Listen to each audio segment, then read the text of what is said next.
Hingað kominn Vilhjálmur Bjarnason. Sæll Vilhjálmur, þú varst á aðalfundi FL Group í vikunni. Þú lagði fram þessar 8 spurningar fyrir stjórn FL Group. Finnst þér að, ég spyr nú annars vegar, finnst þér að svörin hafi verið nógu góð og í öðru lagi, eftir hverju ertu að fiska með þessum spurningum? Sko, í fyrsta lagi þá ætla ég að segja það að svörin voru alls ekki fullnægjandi, en það var það viðurkennt á staðnum að þessi yrði svarað innan hálfs mánaðar í samræmi við hlutafélagalög. Ég hafði ekki sent þessar spurningar inn áður, en ég vildi fá þetta rætt undir liðnum skýrsla stjórnar og ársreikningar.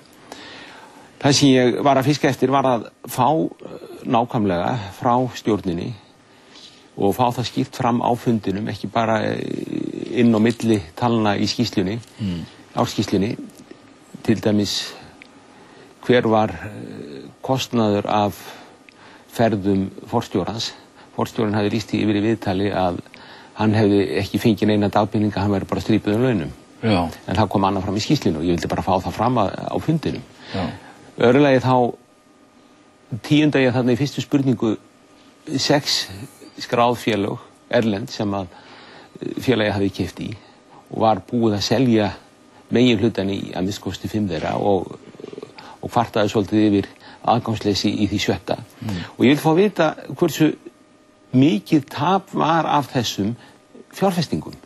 Þetta megin fjárfestingar félagsins og það var nú sagt að eina svari sem ég fekk var að tap af sölu eignarhaldi tryggja þeirra væri að minnsta kosti 38 milljarðar sem er mjög dálítið lágt vegna þess að hinn eru kannski minni. En hvað það? Tapið var 80 milljarðar þarna. Og svo náttúrulega þessi dæmalausir rekstrarkostnaður félagsins sem var nú upp á 6 milljarða og einhver liti skýrður vegna þess að tryggingamiðstöðin kom inn í samstæðinu og einhver liti skýrður vegna þess að það kom upp dómsmál varðandi eftirlaunarétt gamallast forstjóra og svo framvegis, en enga síður þegar það nú frá þá verulegur kostnaður eftir og mér var svona til efs að allur sá kostnaður væri til öflunar tekna fyrir félagið. Og það aðeins þetta réttlæta útgjöld í félagi til þess að afla tekna. Og ég sem hluthafi og ég og mín fjölskylda sem hluthafar, ég vil bara fá minn arð af þessu og ef að menn að sukka með mínar eigur, þá vil ég fá það nákvæmlega skilgreint hvað menn að gera. Það nú allir tilgangur, ég vil bara vernda mínar eigur. Það getur vel fyrir einhverju fylgi með í þeirri vernd, þá það bara ágætt. En það sem kannski kemur mér mest á óvart það að þetta skildi vekja eftirtekt að ég skildi spyrja. Ég veit það ekki, þú finnst vera bara nokkuð á einna báti með að spyrja spurninga krefja svara á fundum stórra hlutafélaga. Og við vorum vera þannig að þetta komi fólki bara alls ekkert við. Já, sko, það náttúrulega kannski ekki viðhorfið vegna þess að það skýrt kveðið á það í hlutafélagalögum sem stjórnarskrá félagana. Það hefur verið í þessum félagum. Já, það skýrt kveðið á það að æðsta vald félagana sé á hluthafafundum og hluthafafundir eiga ekki að vera fermingaveislur eða svona samkoma fjölskylduna heldur, þarna á að ræða alvarleg mál. Þarna á ekki bara að skammta lágmarksupplýsingar heldur, þarna á að ræða alvarleg mál og ég vil bara að þetta séu alvarleg mál rædd og það að láta fund fara í gegn á þess að nokkur segir nokkuð skapaðan hlut þegar 80 milljarðar tapast, að það algjörlega óásættanlegt að mínum mati. Af hverju töpuðu svona miklu peningar í FL Group og hvað þýðir þetta? Þegar menn voru bara að gera tóma vitleysu, hvað þýðir þetta? Þýðir það að það til dæmis 2 ára hagvöxtur þjóðarbúsins horfinn var út gluggann. Uppundir 2 ára hagvöxtur, þarna eru 6–7% af landsframleiðslu sem hverfa bara í tóma vitleysu. Og þessir aðalega sem þarna voru við stjórn, þeir töldu sig sérfræðingi flugrekstri, þeir hefðu nú reyndar líkt komið nærri slíku, þeir komu að því að selja reiturnar úr flugleiðum og komu líkt nálægt þeir rekstur, en þeir ætluðu sér að fara að segja Finnum til rekstur Finnir og þeir ætluðu sér að segja American Airlines til rekstur þess félags og finnska ríkisstjórnin á þarna 56%, þannig að það var vonlaust að koma þar manni að nema að lokum þá var ásatt það að Sigurður Helgason kæmi þar að og síðan í varðandi American Airlines ef eitthvað gerist hjá American Airlines verkfallega tvílíkt að þá fellur félagið undir þjóðaröryggi Bandaríkjunum, þannig að afskipti útlendingar mjög takmörkuð. Útlendingar geta mestalega átt 50% og þó að félagið hafi verið með stærstu hluthöfum var það gjörsamlega áhrifalaust. En sko, svo náttúrulega spurningin með bankan í þessu, stöðu bankana hvort þessu fyrirtæki sem að sem einhvern veginn gufar upp, Já, nei, það hefur nú ekki gufað upp held ég held að það sé nú ekki rétt. En allavega þarna hafa bankar lánað og ég ansið hræddur það að einhverju bankar sem hafa lánað, þeir hafi beitt í sem kallar veðköll, margin calls, til þess að innheimta sína skuldir. Félagið var þannig skuldsett að það voru áramótin, fyrir ekki í lok september, þá voru 90 milljarðar sem gjaldfelli á næstu 12 mánuðum. Og annað eins held ég á 12 mánuðum þar og eftir. Þannig að félagið var mjög skuldsett og miklar skammtíma skuldir og til þess að skuldsetningi gæti á sér stað, þá þurfti að veðsetja bréf og þegar verð þeirra féll, að þá gerðist það bara hlýtur hafi gerst að lánastofnanir hafi gjaldfellt sín lán og þannig að þetta kannski eitthvað að þessu neyðarsölur en að vísu hefur það gerst að síðan hafa þessi bréf fallið en þá meira. En það að þetta skuli allar þessar fjárfestingar skuli vera með verulegu tapi og óljósar upplýsingar óskráð bréf að það náttúrulega hluthafi geti ekki sætt sig við það og það var það sem ég var að kalla eftir. Og í öðrum félögum þarna, til dæmis eins og í Glitni þar sem ég spurðist kauprétti að þar og kauprétti og sölu fyrrverandi forstjóra á bréfum til bankans að ég nú að kenna eitthvað sem heitir fjármál og fjármálamarkaði og það gengið út frá því í öllum kennslubókum í fjármálamarkaði að það sé bara til eitt verð á markaði.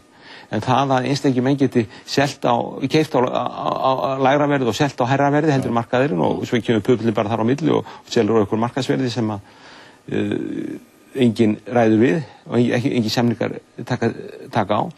Það náttúrulega óásættanlegt fyrir almenna hluthaf. En FL Group á náttúrulega í bankan. Svo á FL Group leiðandi hlut í bankanum, já, það er rétt. Þannig að það þannig tengsl. Það er rétt. En skadar þetta bankakerfið hérna? Já.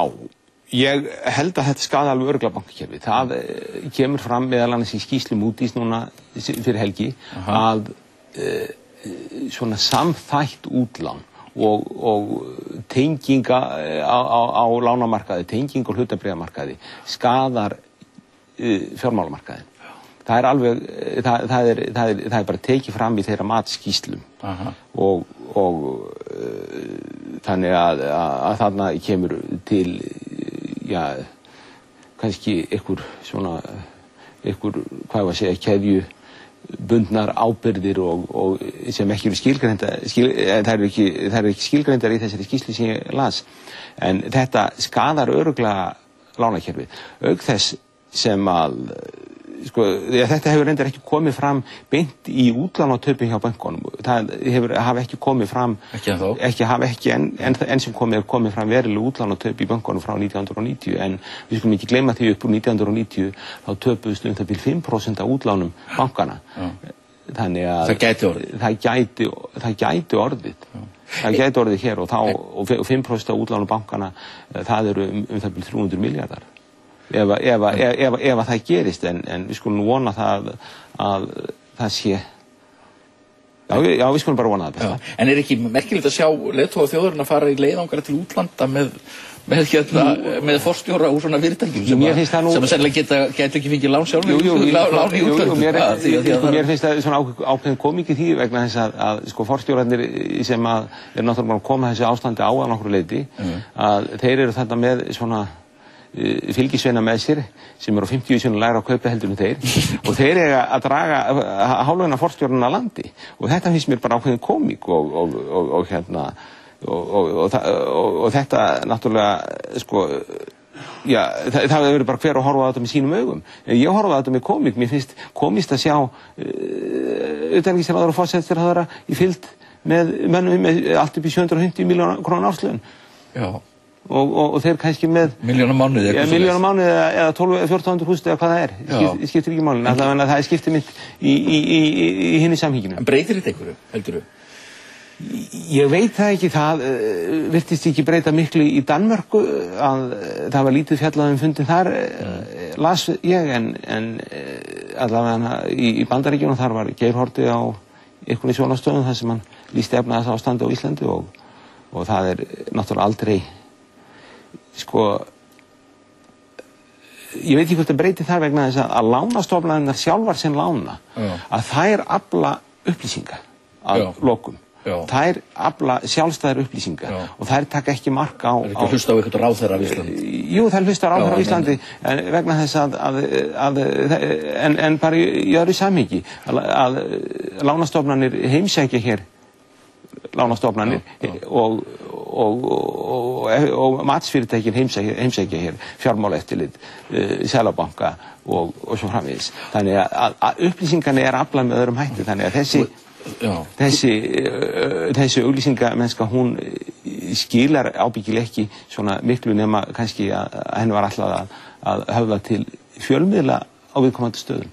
Þú býður eftir restina af svörunum frá FL? Ég býð eftir restina af svörunum frá FL og ég laði fyrir ákveðnar spurningar í Glitni líka og ég hef ekki fengið þau svör enn og frestu sér liðin, þannig að við skulum bara vona. Það voru spurningar kaupréttarsamninga? Það voru spurningar kaupréttarsamninga. Og það er ekki komið svör? Það er ekki komið svör enn.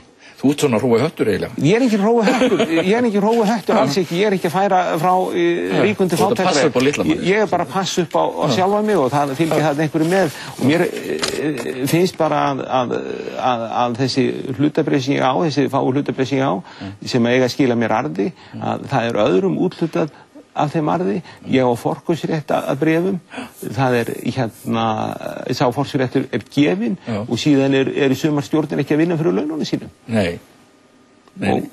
Og það var meðal annars ábending í Sprónum það að stjórn Sprón hefði ekki unnið fyrir laununum sínum. Sprón kom hérna til umræðu fyrir augnablikki og ég vildi bara benda á það að stjórnin hefði ekki unnið fyrir laununum sínum og menn eru bara taka þeim skilaboðum og ég samþykkti ekki, það var salurinn, það voru fundarmenn sem samþykkti þetta en ekki ég laði þetta bara til. Vilhjálmur, þakka þér fyrir að koma hingað. Þetta er síðasta þátturinn fyrir páska. Við verðum hérna á dagskrá sunnudaginn eftir páskahátíðina. Ég óska ykkur gleðilegar hátíðar og þakka ykkur fyrir að horfa. Takk fyrir mig.